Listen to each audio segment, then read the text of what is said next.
Hey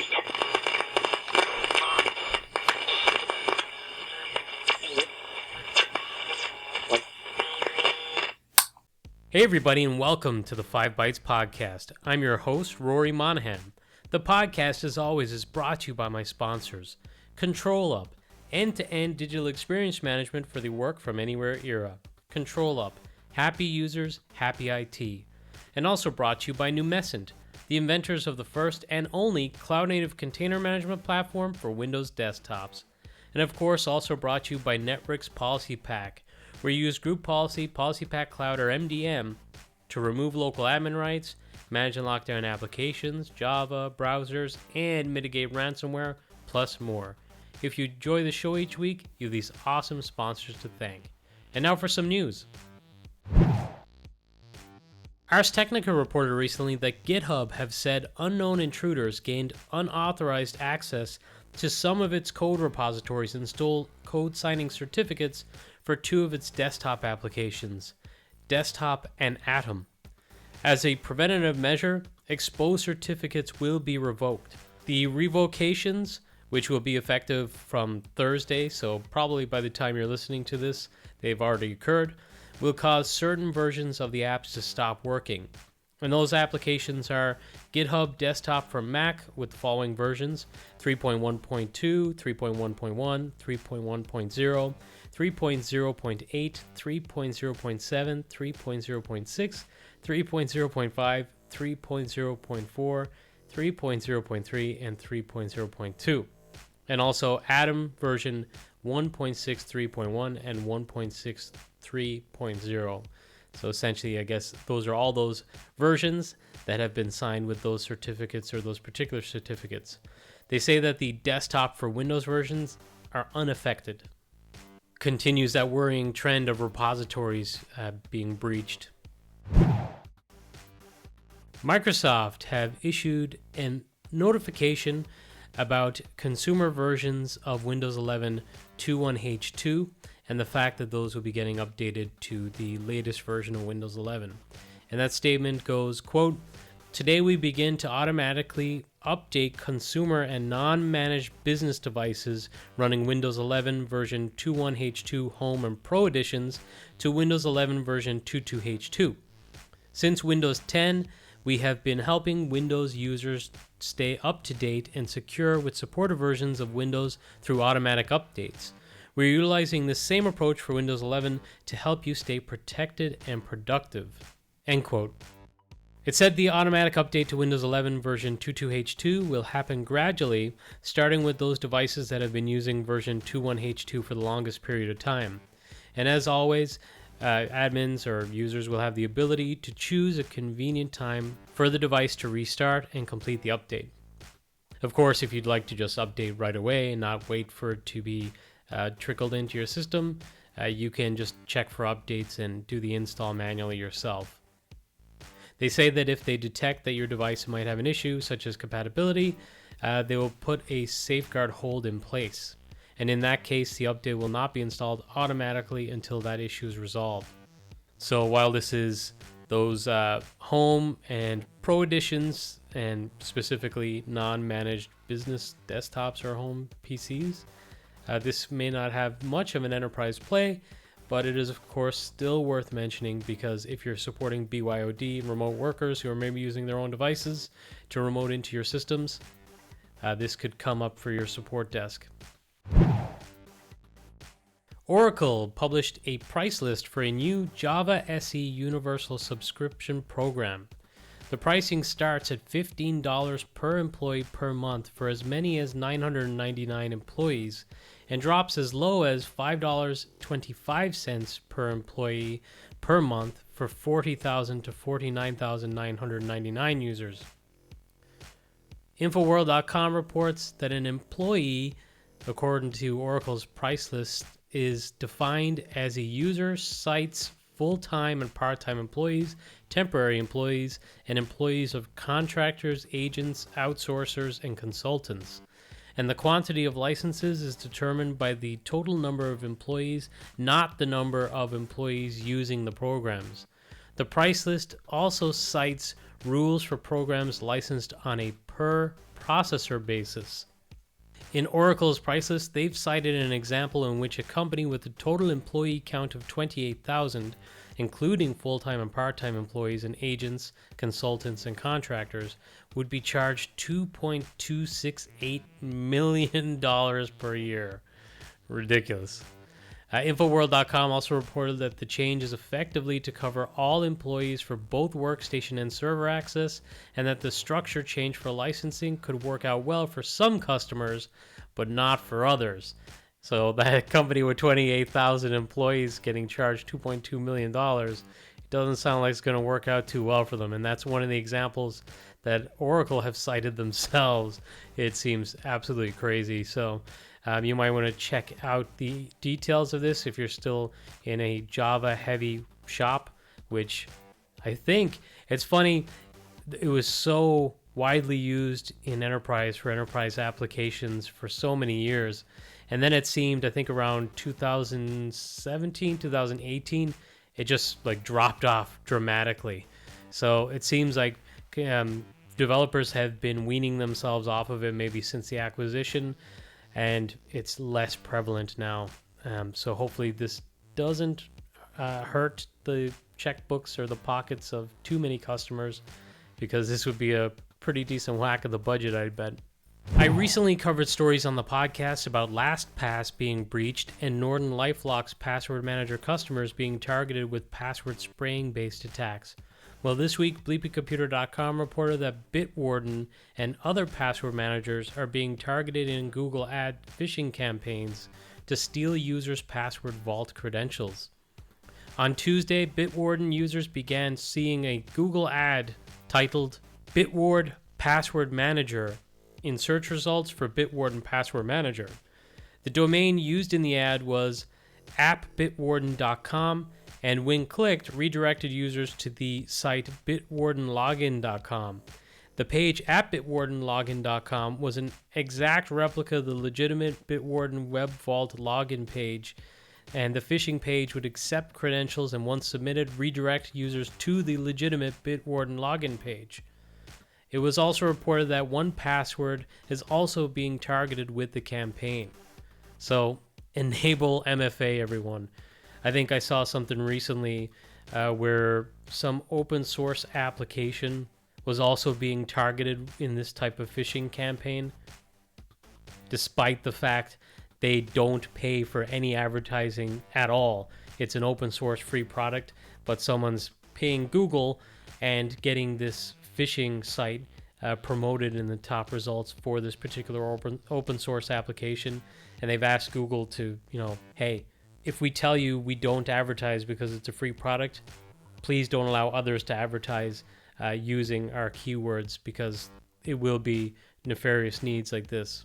KeePass is disputing what is described as a newly found vulnerability that allows attackers to stealthily export the entire database in plain text.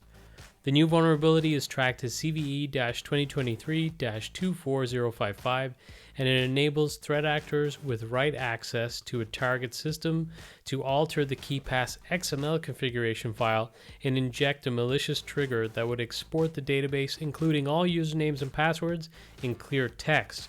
BleepyComputer.com reports the next time the target launches KeePass and enters the master password to open and decrypt the database, the export rule will be triggered, and the contents of the database will be saved to a file the attackers can later exfiltrate to a system under their control. Since this was assigned the CVE, a proof of concept exploit has already been shared online, likely making it easier for malware developers to upgrade information stealers with the ability to dump and steal the contents of KeePass databases on compromised devices. So, those who are maybe like, something like 1Password, LastPass, that's stored in the cloud, I don't trust that. I'll use KeePass because the database is kept local. It's like, well, that's not 100% bulletproof either, it seems.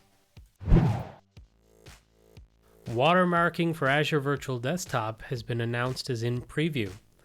And they say that when you enable watermarking, QR code watermarks appear as part of the remote desktops. And this QR code contains the connection ID of a remote session that admins can use to trace the session. Watermarking is configured on session hosts and enforced by the remote desktop client. And if you want to see what the watermark would look like, there is a screenshot that was shared by Microsoft. If you're listening to the audio only version of the podcast, you could check out the YouTube edition where I'll be showing it, or alternatively just check out the link that I will share with this episode, which is episode 267, and you'll find it at 5bytespodcast.com. It's important to note that once watermarking is enabled on a session host, only clients that support watermarking can connect to that session host. So if you try to connect from an unsupported client, the connection will fail and you'll get an error message that is not very specific, which I like Microsoft themselves call that out. So yeah, I mean, before you enable this, definitely make sure that everyone connecting in has a supported version of the client. Also, watermarking is for remote desktops only.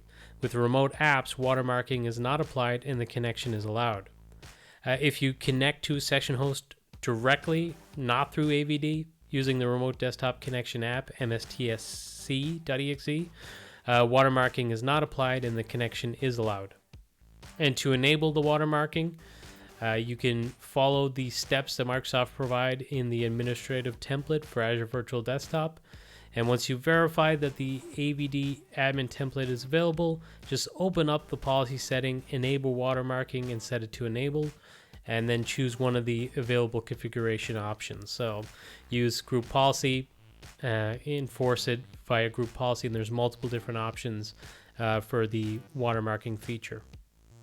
Definitely a great feature to have. That's been something that's popped up a lot in like Citrix environments, for example, and it's something that's used quite heavily.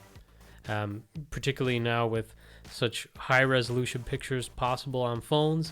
You know, you might block printing of certain types of documents for people that are working remotely. Well, it's kind of irrelevant when they've got these high res monitors, big monitors, and these smartphones capable of taking crystal clear pictures. So they could just take a picture and simply print it off their phone. So with watermarking, you can at least have that session ID, so if that image gets out there, maybe you'll be able to just scan the QR code and see what session that leak came from, essentially.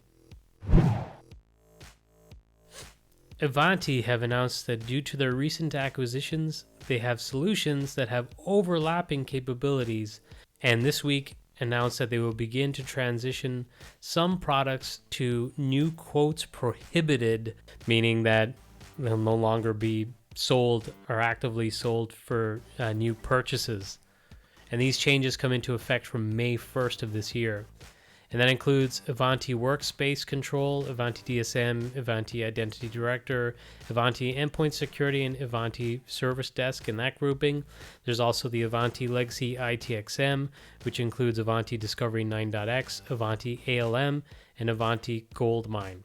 So as stated, these products will no longer be available to generate new opportunity quotes from May 1st, and these changes will not affect quotes for new opportunities that are already in flight. These changes will not impact the ability to quote volume or renewal opportunities, and for the affected products, except where an official end of life is announced, Ivanti will continue to support the solutions affected. So certainly, I guess, not necessarily a hard stop date for these products, but they're not going to be actively sold, so presumably that means, you know, they're easing into end of life. So unfortunately, one of those products is what was formerly Res Software, which was awesome. So that would be sadly missed, unfortunately, but kind of makes sense because Ivanti also acquired AppSense from what I recall. So there definitely has been overlapping capabilities for quite some time, and it seems like there's more now, and that's brought on this change. So several quick hit stories to wrap up the news for this week. First off, Microsoft is working on a new split screen feature that lets Edge fans on macOS and Windows split an open window into two tabs for a side-by-side comparison of content, according to a report from ZDNet. The new feature is being tested now in the latest daily builds of Edge in the Canary channel. So if you're using the Canary channel, that feature should be coming to you. OpenAI have launched a tool that attempts to distinguish between human-written and AI-generated text like the text produced by ChatGPT and GPT-3. The classifier isn't particularly accurate. Its success rate is only around 26%. But OpenAI argues that when used in tandem with other methods, this could be useful in helping prevent AI text generators from being abused. And I covered on the podcast, I think 2 or 3 weeks ago, that there is an open source project for detecting AI generated content too. So maybe check out both of those together. An exploit is now available for the VMware vRealize logs insights vulnerability that I covered on last week's episode of the podcast. So if you haven't heard about that vulnerability, check out last week's episode of the podcast. But if you already did, well, unfortunately, there's now an exploit publicly available for that vulnerability. So patch. Microsoft have announced a new Stream Deck Teams plugin which enables you to program some keys for your Elgato Stream Deck device, including to toggle camera on and off, toggle mute on and off, toggle the record on and off, toggle background blur on and off, leave the meeting, display live reactions including applause, laugh, like, love, and wow, and also raise or lower your hand. So if you're not familiar with the Stream Deck, really awesome little device with some buttons on the front surface of it, and you can program each button to do a different hotkey or action or run something for you on your Windows device or your Mac OS device as well. And I'm already using mine for Zoom and Teams and just executing some keyboard shortcuts to complete these types of actions. But the good news is Microsoft themselves have developed something for the Stream Deck for Teams as well. And to leverage this, you'll need to get the latest version of this plugin, and it'll only work with the latest version of Teams too, I believe. So I might be wrong on that. I didn't do great research on this because I just found the story as I was recording. But regardless, there's a plugin, so check it out. Try it out for yourself. It's pretty cool. The New York Times reports that OpenAI plans to sell a $20 tier, which will provide around-the-clock access to the service, improve speed and access, and provide access to new features. This is the latest report on pricing. There was a previous suggestion that it would cost about $42 a month, so this is quite different in terms of pricing. It'll be interesting to see if this is final and where it will eventually land. Reuters reported that the US and European Union last Friday announced an agreement to speed up and enhance the use of artificial intelligence to improve agriculture, healthcare, emergency response, climate forecasting, and the electric grid. The partnership is currently between just the White House and the European Commission, the executive arm of the 27-member European Union. The senior administration officials said other countries will be invited to join in the coming months. So pretty interesting, particularly for the electric grid and maybe smartly positioning joint resources from these different countries to solve problems and challenges like around, the electrical grids and operating a constant supply. Microsoft have released an out-of-band update for some .NET Framework and .NET versions to address XPS display issues triggered by December 2022 cumulative security updates. Users could experience null reference exceptions and images or glyphs displaying incorrectly when viewing XPS documents rendered using affected Windows Presentation Foundation-based apps or WPF apps. This update addresses a known issue which might cause those XPS documents which utilize structural or semantic elements like table structure, storyboards, or hyperlinks to not display correctly in WPF-based readers. So if this has been affecting you, check out this out-of-band update. And now this episode's scripts, tricks, and tips. First up, Dave Brett had a new blog post on making your Citrix policy secure by default, which actually continues on from some content last year that I shared from Patrick Coble around how secure some default settings are, and also a story I covered on the podcast a couple weeks ago about insecure defaults. So this is right in that wheelhouse and Citrix relevant, so check out that blog. I also saw a really interesting blog post, security related too, on how to help your employees make strong passwords a habit. And it gives some pointers on different password formats that are maybe not so typical or rigid as some enterprises use today around like complex passwords, but how to allow them to use complex passwords, but in maybe a more memorable way for them. Finally, I checked out the Future of App Management in Intune episode of Steve Thomas's and Danny Gilroy Jr.'s podcast, video podcast. I thought it was really, really interesting. It covered mostly Windows Package Manager and the integration within Intune, but also just kind of Windows Package Manager in general. They cover the topic of will there be one package format to rule them all in Windows, and maybe talked about things like, will Windows Package Manager integration come to SCCM and so forth. So I thought it was a pretty interesting discussion, and you might too. Well, that's it for this episode of the podcast. As always, thank you so much for listening.